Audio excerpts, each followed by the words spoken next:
You are listening to Radio Ramadan 365 podcasts.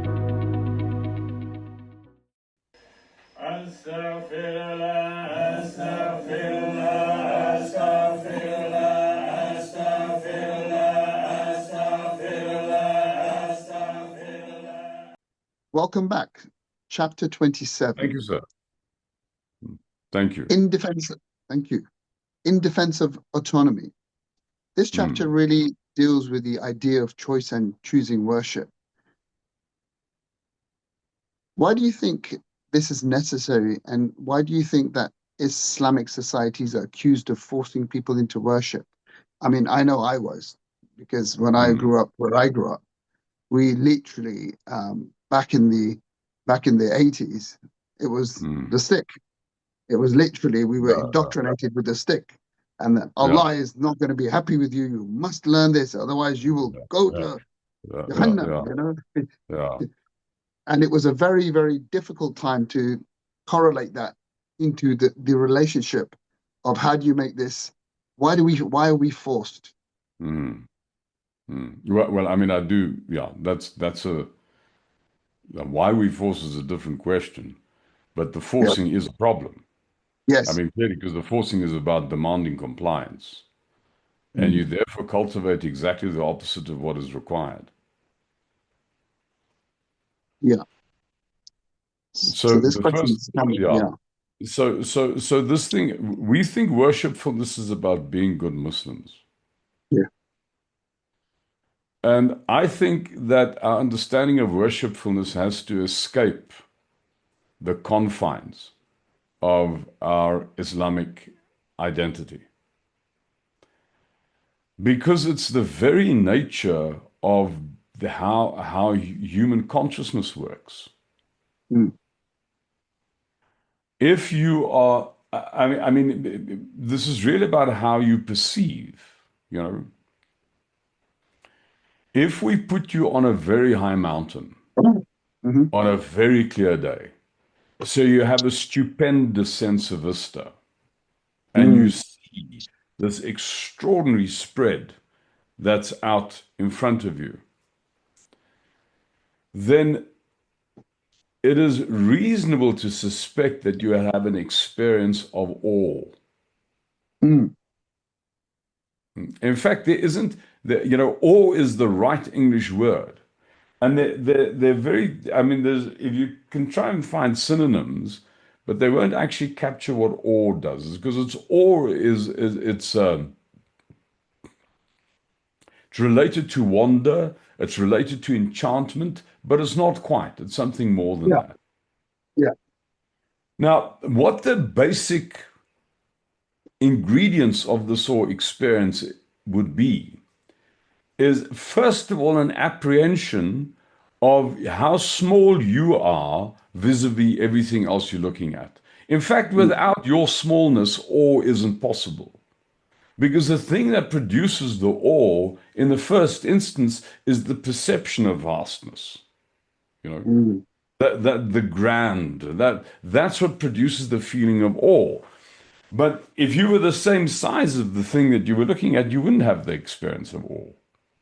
You know, you would. So awe means recognizing that which you're looking at is vast and potentially overwhelming. Because that's another element in awe. Awe has wonder in it. Awe has even enchantment in it, but it has a touch of fear. It is precisely that you're looking at something that is like, wow, this is outside of me. This is bigger than me. There's an element of fear in there. Now, I'm now sitting in a room in a building in South Africa. And there's walls upon walls upon walls because I'm in the Zawia. So I need to go through several kind of doors to get out of the building. That doesn't mean to say that vastness out there isn't there. The same vastness that you would be looking at if you were standing on top of this mountain and looking out over the stupendous view. The view is still there. But I don't see it because I'm hidden in the walls of human beings. I'm hidden in the walls of men. I'm stuck in a room. There's two ways that we are inside walls. The first way that we're inside walls is literally being in rooms, like structures. The second way of being inside walls is being inside the wall of language, inside the walls of language, because that also blocks us off from experiencing things as they are. But if we Yeah. took away the walls and we put ourselves on a promontory that we can have a reasonable sense of how things are, we will be in a state of awe, because that is how the world is structured. So, so the nature of the human being is to be in a state of awe. But now there are two there are two kind of sort of possible outcomes to this experience, that I'm a very small thing confronted by that which is overwhelming. Because we said awe is only awe because it has a little touch of fear in it. You know,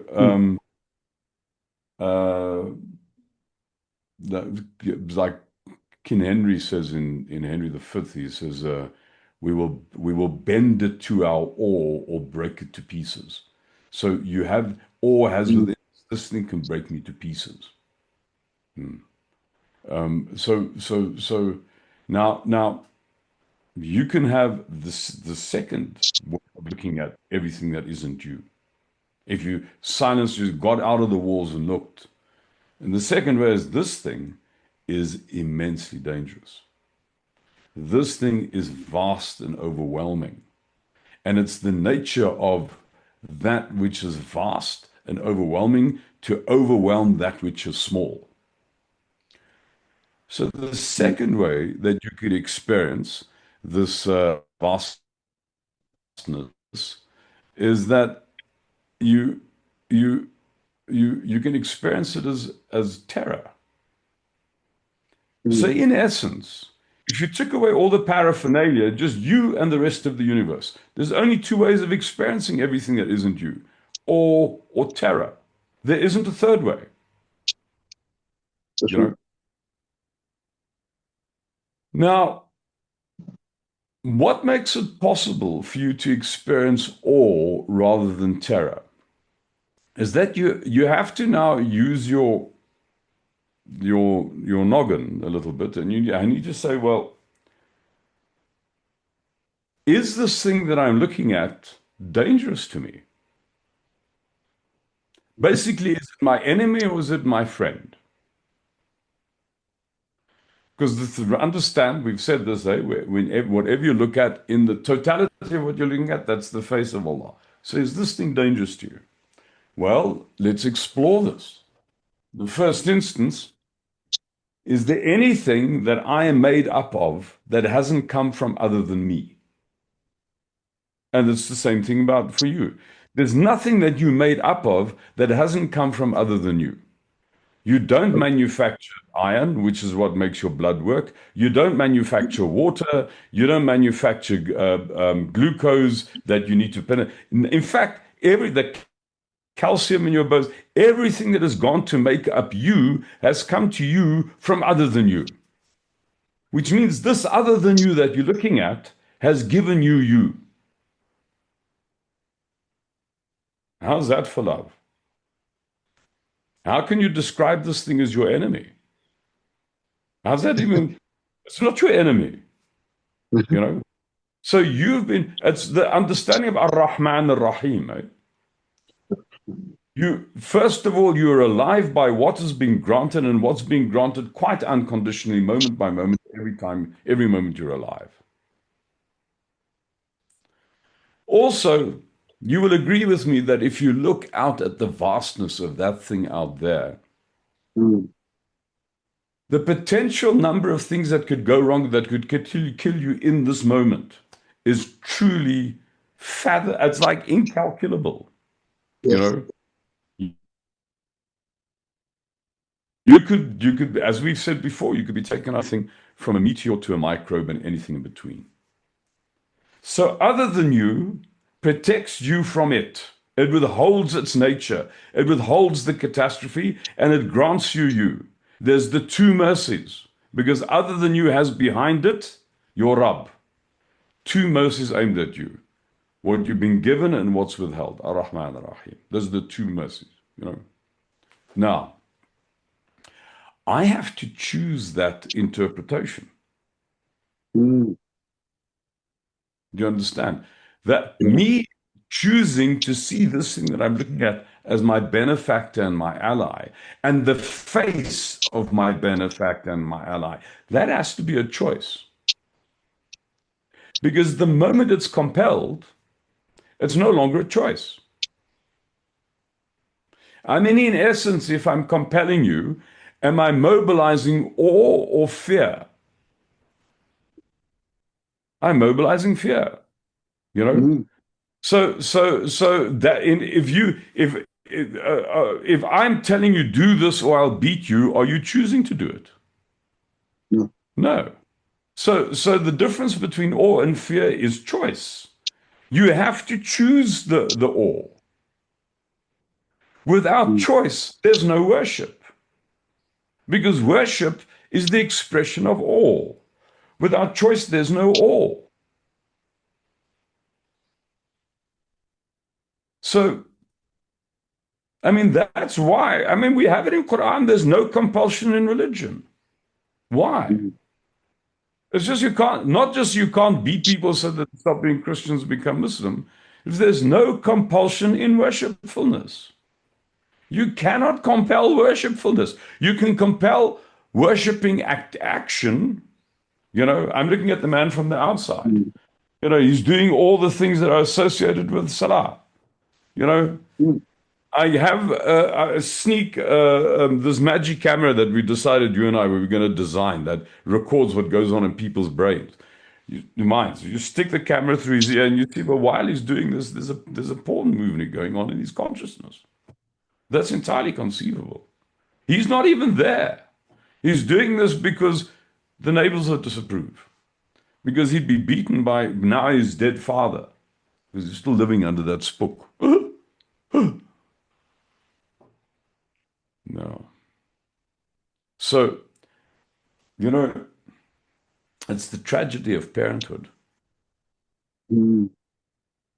that we aren't we you know we have to turn this bundle of kind of rioting metabolizing tissue into a human being that kind of treats aunties with due courtesy and doesn't eat all the sweeties and kind of that's our role. We need to civilize this creature, but unfortunately in the process we overdo the thou shalt,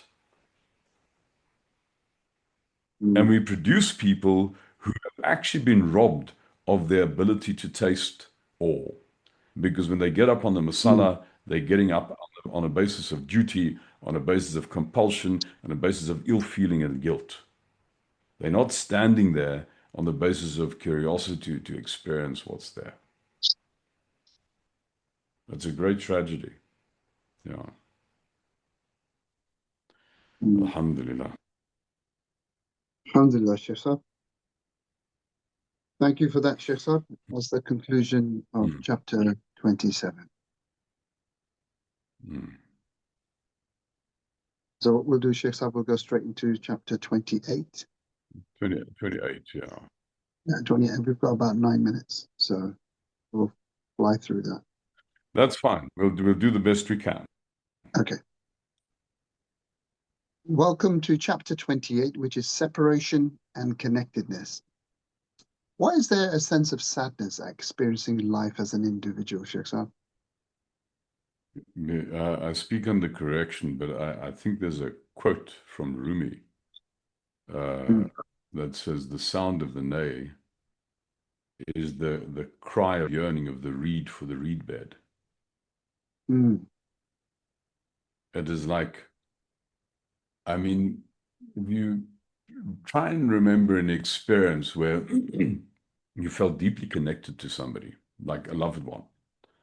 Mm, Uh, um, that it's almost like you and that person are the same person. It's like one of those, particularly with one's children, you know. I mean, mhm. like I have it now with my grandchildren. You know, my grandson comes and sort of pats me on the head. I mean, I could just melt. It is because there's a part of me that feels that thing and I are sort of one. We are connected. Mm, Now, this has to be true not just for my relationship with my grandson, but it has to be true for everything in my life. You know, I don't exist separately from the world. You know, if food doesn't come in and out of me, if air doesn't come in and out of me, if there isn't an ongoing flowing of life through me, I die. In fact, a way of experience of describing um, uh, the experience of being a human being or of being an individual is like it's like standing on a river, or, you know, fast flowing river where there's a rock.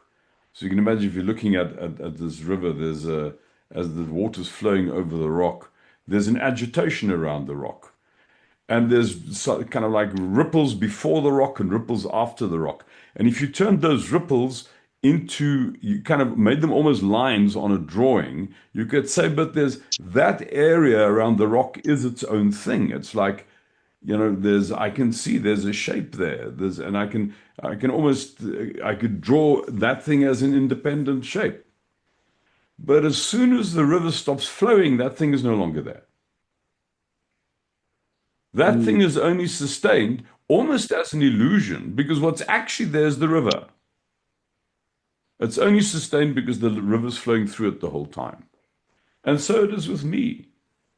I mean, there's a thing flowing through me through all the time. There's a connectivity. There's a connectedness with all things that are, which is the reality. Now, what happens when I consider myself to be an individual? In other words, I'm not part of this life that flows through me. The first thing that happens is that I experience as that which is actually me as opposite to me. mm. And when I experience it as opposite to me, it's kind of hostile to me, you know? So I'm therefore trading a life experience. If I make my own individuality the point, I'm trading a life experience of connectedness and of feeling that I'm one with everything to the sense of isolation. Surely that's tragic. I mean, sure, you know, I mean, imagine, you know, it's interesting that these days in most prisons throughout the world, they're not allowed to beat people anymore when they misbehave. But they do something even worse to you. They lock you up in solitary confinement. They cut you off. They make you separate, you know. Yes. So in and there's I can imagine how somebody's heart sinks when they're being dragged down the corridor to be flung into a solitary confinement cell. That must be horrendous, you know, that sense of being cut off. So the sense of experiencing yourself as an individual, sort of separate from the world, is also then a sense of deep isolation. And there's a sadness associated with it. There's a yearning that's associated with it. It's the yearning of the reed for the reed bed. I want to go home. There's a part in ourselves, deeply in ourselves, that says, I want to go home. This is unhappy, this experience of being alive. So does the rush to independence cause more sadness in the modern world? And how can we understand that the world is connected? No, I mean, I do think that's true. I think the very thing that we rush towards is the thing that causes our misery. Mm. Mm, But one must be careful not to be too judgmental of this, because it is literally part of the journey. It is the journey. You have to get a self. You have to have a self before you can lose it. Mm. I mean, I don't know if we've spoken about this before, but there's a reason for our exile from our original pristine connected condition, and that is so that we can come home. If something is hidden, it needs to be discovered. And so if you're unconscious of it, it's hidden. How do you become conscious of it? Well, it gets taken away and then you rediscover it. So the story of our individuation is a necessary story. It is what we human beings are designed to experience. It's what life wants from us. It's what Allah wants from us. So if you can't say to I mean, unless they're very unique, you can't say to a 21-year-old, say, listen, stop trying to be independent. But that's just wrong. That person has to try to be independent. They've got to leave the connectedness of mother's knee and contend out in the world, so that they can discover, after having contended out in the world and failed with contending out in the world, that actually the real mother's knee is with Allah. That you come back to mother's knee, but you come back to the big one, not the little one. The one that has always been there, will always be there, will never cheat you, won't die on you, it'll the one that is how can I say it, irremovable, because it's part of the very fabric of your being. So It's interesting. we need to leave. Mm. I was going to say that it's very We need to interesting that, leave the connectedness of mother's knee yes, to rediscover the connectedness of Allah. subhanAllah. If only we were taught this at a younger age, and that our relationship with Allah is such. But again, like you said, you have to go into the wilderness of life to discover that for yourself. It's a self-discovery process. Exactly. Now that is referring back to our previous discussion. That's the difference between honey and a treatise on honey. I mean, Right. You have to experience it. Yeah. And in order to experience it, it needs to be taken away from you first. Right. Which is very important. Yeah. Therein lies the lesson. Sheikh Saab, thank you very much Thank for you, that. sir. That's in conclusion to chapter 28.